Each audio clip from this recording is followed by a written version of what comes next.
Lyttle. And for those on the line, I'll spell my last name, Metruck.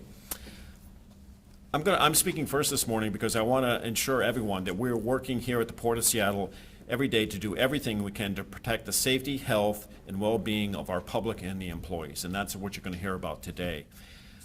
But in the times that we're in, I want to say a few things before we start this, especially those on the line, please entertain us. I want to encourage that we are complying with all the CDC guidance here for this event and for the state and the King County guidance as well. So I want to encourage older adults 60 and above with underlying health conditions not to attend this event.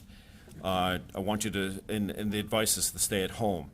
I want those in attendance to limit contact within 6 feet of each other for 10 minutes or longer during the event.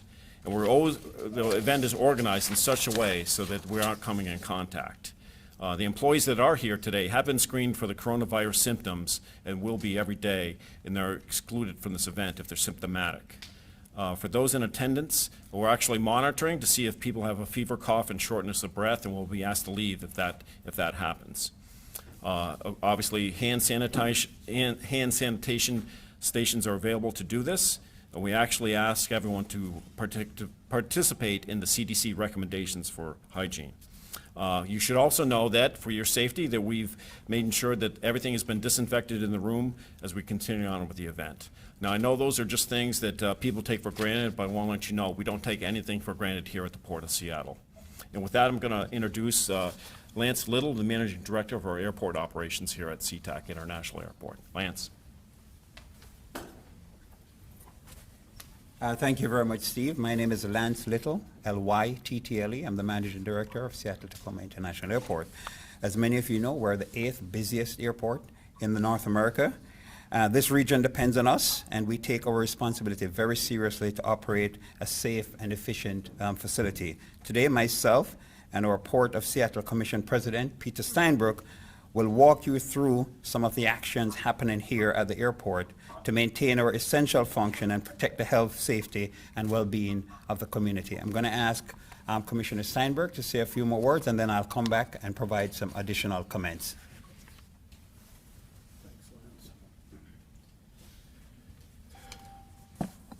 Well, it's not the happiest of St. Patrick's Days, but it is St. Patrick's Day, and there is a little bit of good news. We are not announcing the closure of Sea-Tac Airport today, fortunately, and that is not necessary at this time. Seattle International Airport, where we're here today, of course, is an incredible transportation hub in our region. These are incredibly uncertain times and clearly unprecedented. Our number one priority is keeping our travelers, our residents, and our employees safe and well protected. Sea-Tac International Airport, SEA, is the largest transportation hub and gathering place in the 5-state region with over 51 million passengers annually.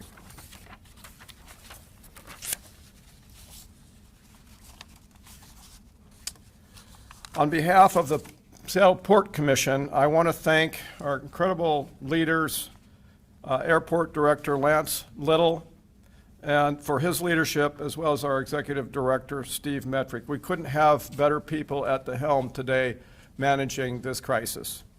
I want to especially thank all of our 19,000 employees working at SEA who are keeping the airport running, including our airport workers, TSA and CBP, airlines, restaurants, and concessionaires. With thousands of workers spread among hundreds of different employers, SEA is also one of the densest indoor employment centers in our region. These are the people who make our travel work, and we are grateful for their sacrifices that they are making every day to keep the airport running safely and efficiently as possible. SEA is a critical transportation infrastructure that is vital to our region and the state, especially now with travelers trying to reunite with family after a school semester or an international trip cut short. The first responders and public health teams that are staffing up in this response are meeting a new level of need. And for the shippers and other businesses that need to keep the vital supply chain of food of goods flowing, everything from pharmaceuticals to equipment and supplies that need to travel to and through our region. We are so grateful to those on the front lines and behind the scenes who keep this airport functioning. The pace and scale of change is something that all business owners, from the largest to the smallest, and their many employees, are struggling to navigate. We started to see how the effects of the coronavirus stand down really affect our facilities in the last 2 weeks. We're working urgently with our tenants and partners to discuss how the port can effectively join federal, state, and local relief packages to support businesses and workers across industries. While the situation is indeed unprecedented and extreme, this is not the first time the port has stood behind its communities. From the recession more than a decade ago, to the last year when we created an ad hoc donation center for employees affected by the federal government shutdown. The port, working in close coordination with our partner agencies, will continue to respond with all resources available to this crisis by putting public health and safety first. We're all in this together, and I'm fully confident and trust that our leadership team has the capability to tackle this, and know we must work closely together in a highly coordinated fashion to tackle this unprecedented challenge today and the days to come. And now I want to invite our Airport Managing Director, Lance Lyttle, to share more specifics of what he's been doing to maintain the health, safety, and well-being of our passengers and employees who work at the airport. Lance?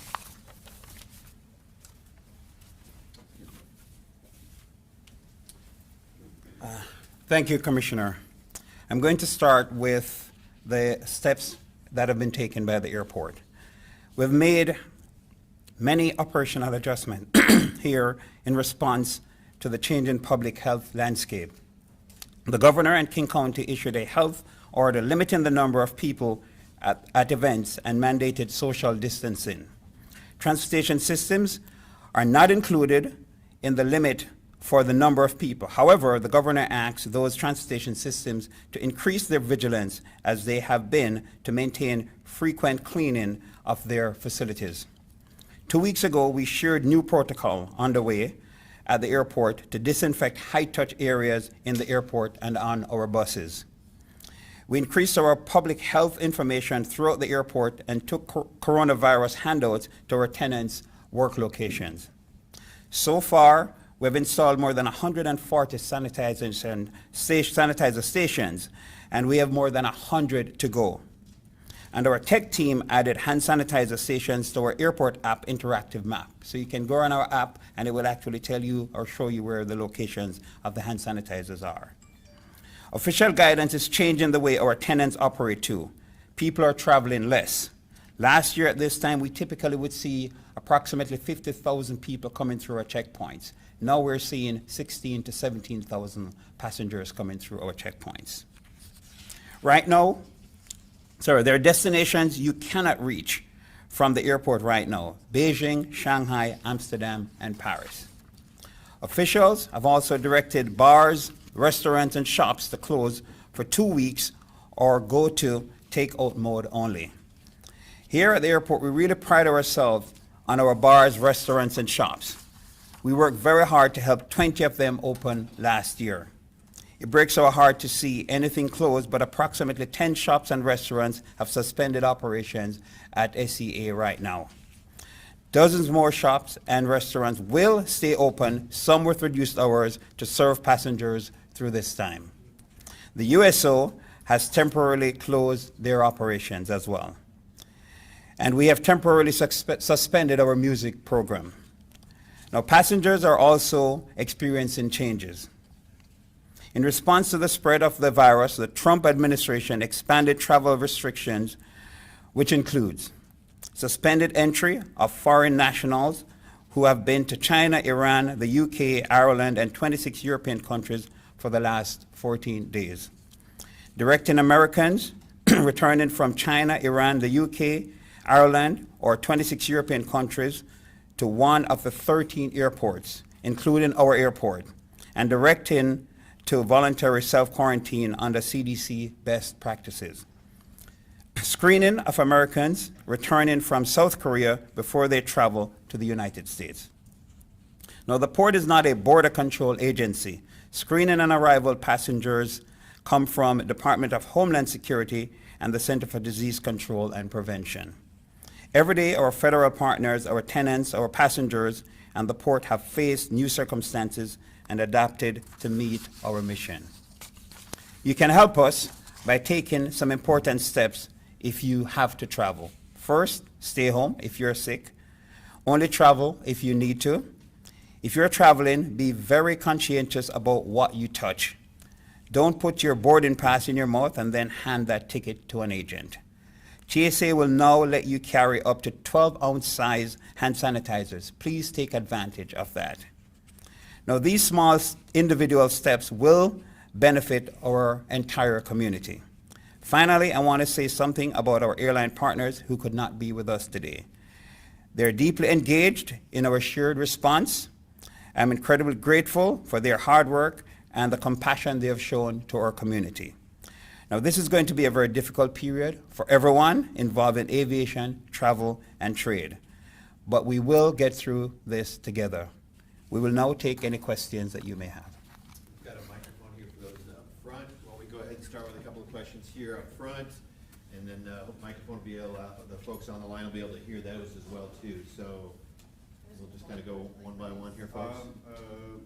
I don't know who this question is for, but this is Dante Jackson with Q13 Fox News. People are talking. The workers are saying it's a 2-week shutdown and it's inevitable. Can you speak to that? I know we said it's not closing down, but the workers are talking. So is there going to be a 2-week shutdown of Sea-Tac Airport?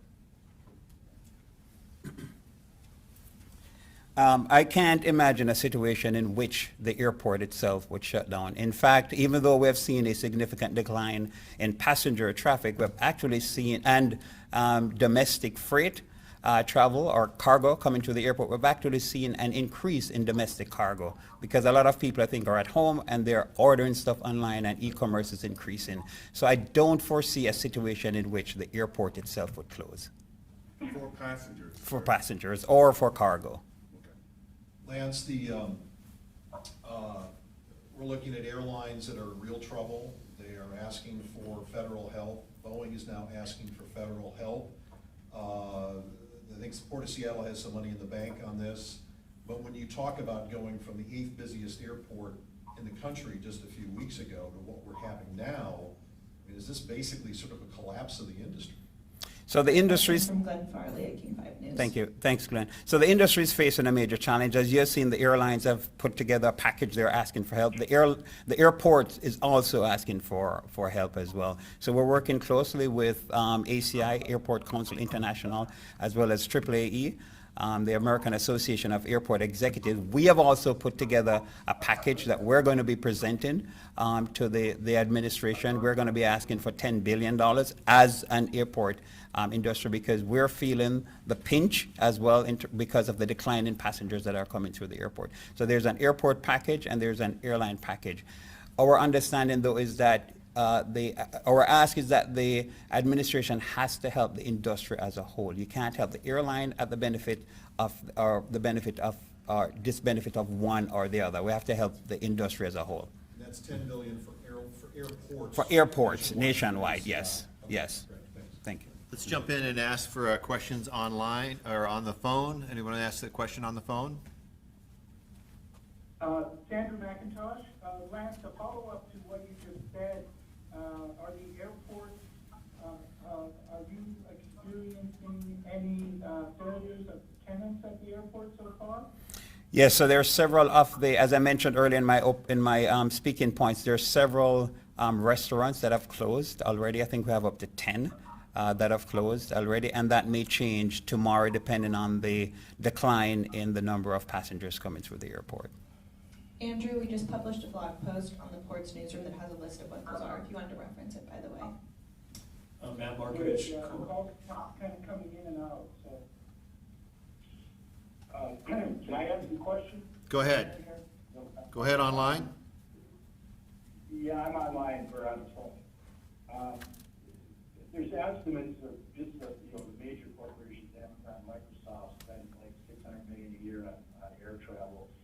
And the numbers you gave they're down to 17,000 a day, right? You got 50,000.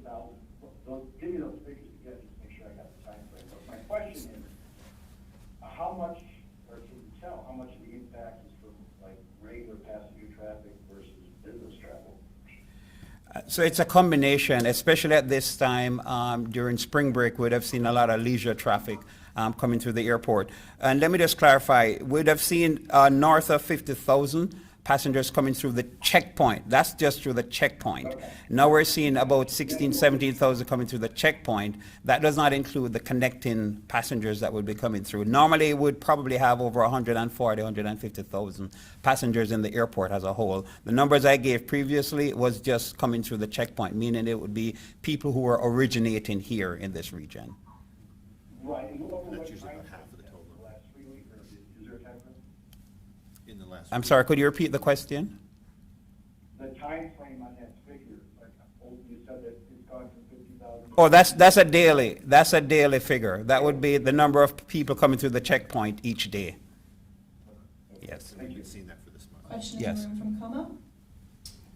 Kind of two questions. Can you address the social distancing aspects of the airport? Because obviously it's busy, there are always lines. Are you addressing that somehow? And what kind of impact have you had from international travels? I know the Port of Seattle is an entry point and there are no flights coming in from Europe, and it's still an entry point from other cities.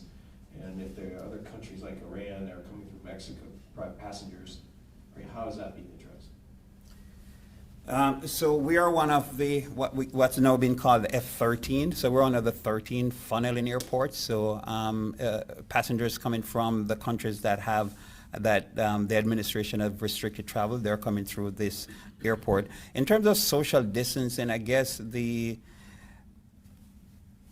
silver lining in the cloud is that because of the reduction in traffic, social distancing seemed to be happening naturally because of the significant reduction that we're seeing in load factors coming through the airport. So it has not been an issue. As you have seen, there are some other airports, Chicago, DFW, that had significant challenges with folks coming back from Europe. We did not experience any of that problem over the weekend, and we have not seen that issue so far. So you have no lines that we can't see at customs, and there's nothing going on? No, you're right. We have been fortunate because of, one, the reduction in the number of people coming through, but also the flights have been staggered coming in as well. Plus, we have really planned significantly with CDC and with our CBP partners. We really planned ahead. That, in addition to the flights staggering in, has really helped us. Any other questions online, on the phone? Go ahead, please introduce yourself. Bill Conroy, I just asked a question before Seattle. What's happening with all the construction out there? There's billions of dollars of projects, underway and planned. Is that proceeding as scheduled, or are you slowing down on that, holding that? What's the picture there? Reintroduce yourself. This is Steve Metrick, Executive Director for the Port of Seattle. Right now, we're continuing the construction projects, embracing some of the social distancing and those things, but for us, construction projects, a lot of those are taking place outside, so those are continuing on right now. Of course, we continue to monitor that based on the guidance that's given to us.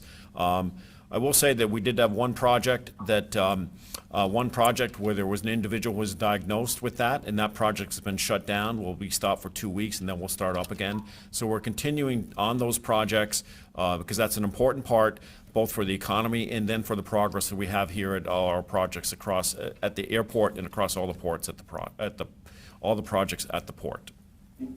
Is the funding, I'm sorry to interrupt again, but is the funding for that okay, or is that part of the reason you're looking for additional, the airline industry is looking, No, for additional funding? We're fine on that. When we look at our overall budget, we'll look at that. We're doing part of that analysis. Lance emphasized that that we're looking at all the mixtures of the projects. Of course, going forward, we would examine that as part of our due diligence to look at the impacts of this as we experience them to see. But right now, the projects that are underway, the best thing we can do is continue those projects for both the benefit they provide the projects themselves, but also the economic benefit of the projects in this situation. So, but right now that's continuing on, and we're in close contact, with the contractors and the work that's ongoing.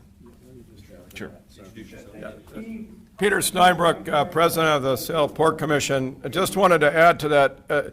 There will come a day when we will need a fully functional airport to address the long-term capacity and growth of our region.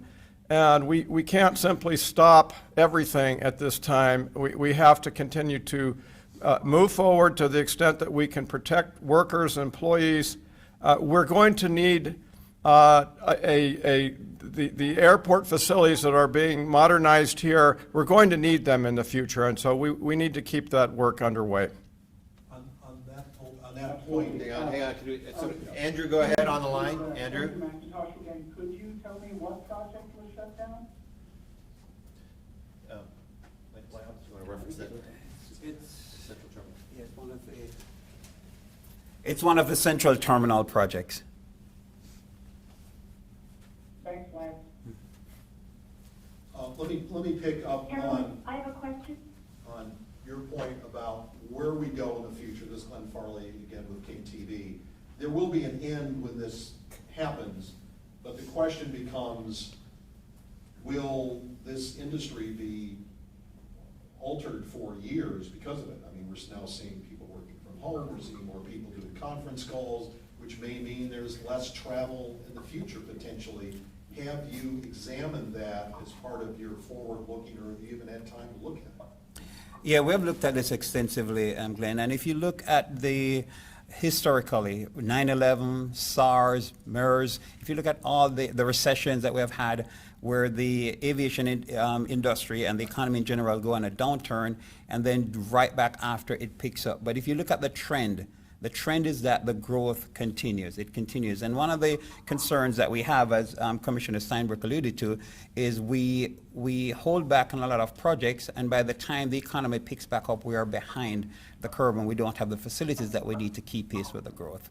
So the expectation is that we will be in a downturn for a while, but then it will pick back up and we'll go through another boom period. And sometime down the road again, we'll have some other event that will cause us to have a downturn, and then it will pick back up again. If you look historically, that's just how it has happened.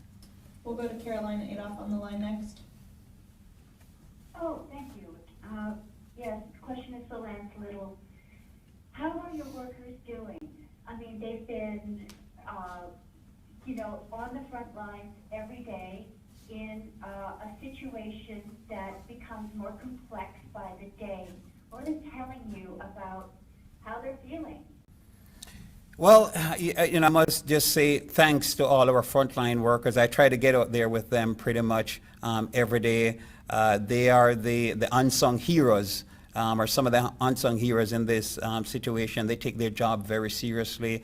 They are also practicing the protocols that we have put out there in terms of social distancing, in terms of everything that they must do to keep themselves safe. But at the same time, they know they have a sense of responsibility to keep our passengers moving safely, securely, and efficiently through the airport. But so far, all the ones that I've spoken to, they of course are concerned about what's happening, but they understand that they have a job to do, and I think they're doing it extremely well.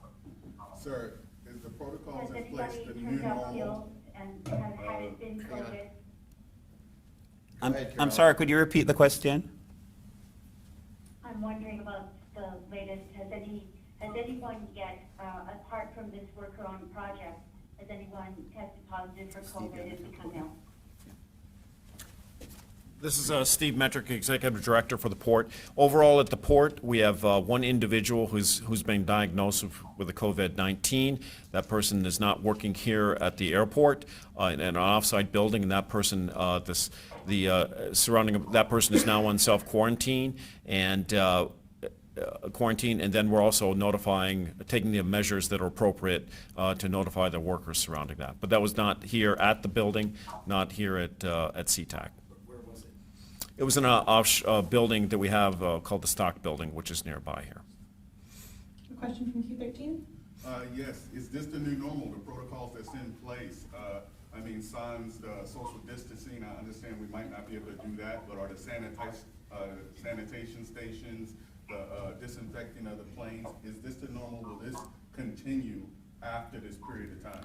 So I can't predict what's going to happen in the future, but I think this is going to be the norm until we get over this pandemic. Matt? I have a microphone right behind you. I'm only asking, can you address Seaport questions with Peter and Steve here? Go ahead. We'll try. Okay. I mean, just more going forward now, taking advantage of your appearance here. What are you hearing from the shipping lines as well as the cruise lines about this summer? You want to talk about shipping? I can talk about cruise. We'll go do it together. Okay. Yeah, go ahead. Again, Steve Metrick.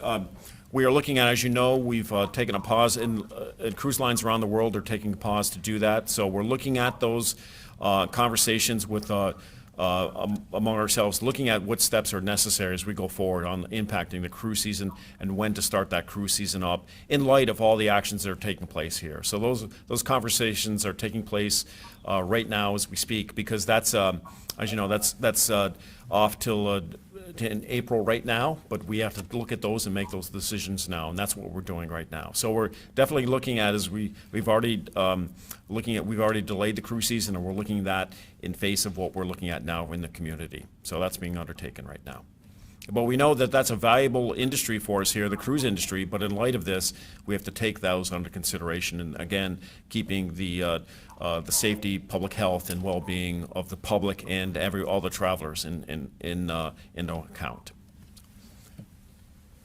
Steve, is Andrew McIntosh with the Oh, I was going to respond to this is Peter Steinbrueck, co-chair of the Great Northwest Seaport Alliance, which is a partnership with the ports of Tacoma and Seattle. The Seaport Alliance operates the fourth largest container cargo facility in North America. We are very much part of the global supply chain here, both for exports and imports. We're seeing approximately 17% drop off in the total volume, I think, in the first quarter of this year internationally.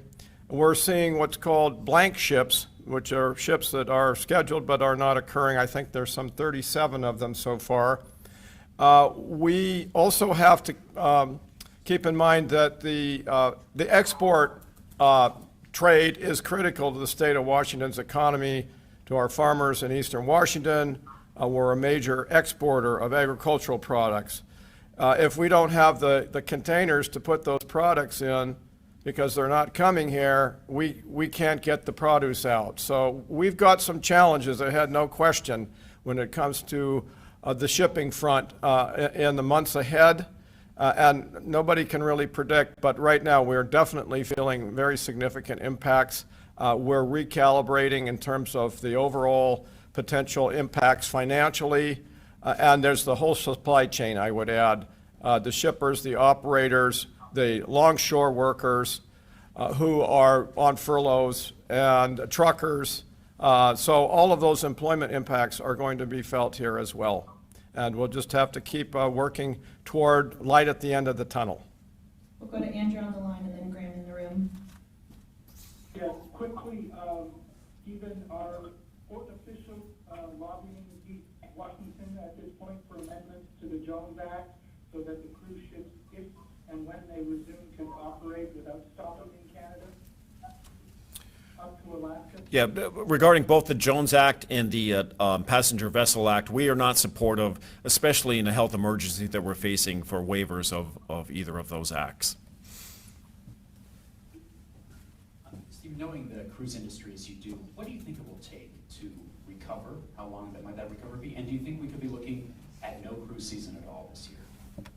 Oh, I don't want to comment, I don't want to forecast into the future, but I can say is that the cruise lines, in reaction to this, obviously are looking at all the measures that they have in place, both at the international level, You know, whether there's measures that are recommended and are being followed from the World Health Organization, from the Centers for Disease Control and Prevention. So all those measures in place, plus enhanced measures that they're looking at. So we know that in the cruise industry, they're looking at all those things to decrease the risk to the passengers when we come back, when we bring cruise industry back. And I have no doubt sometime it will. I don't want to look into the future, but all I can say is all we do from our point is look at the situation that we have here in Seattle and here in the region, and then we look at that and we measure that to say when would be appropriate. So the question is, I think going back to, I think they're going to have enhanced procedures even beyond what's in place now to do that, to ensure the safety of the cruise and monitoring of the cruise and the passengers.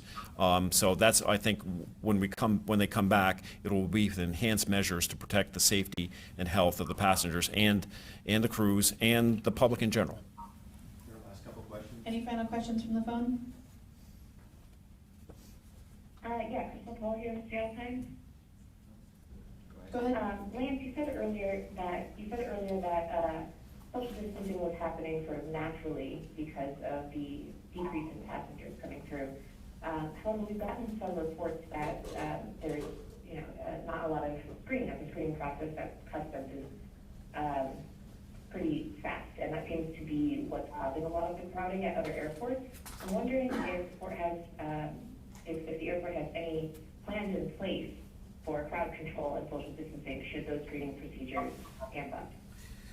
So again, the screening function is not a function of the airport or the port. The screening function is a function of the CDC and CBP.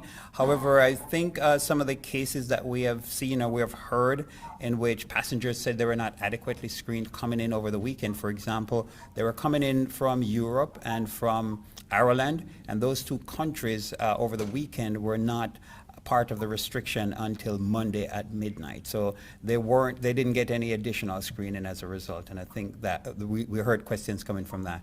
But again, screening is not a function of the port. The screening is done by CDC and the CBP officials.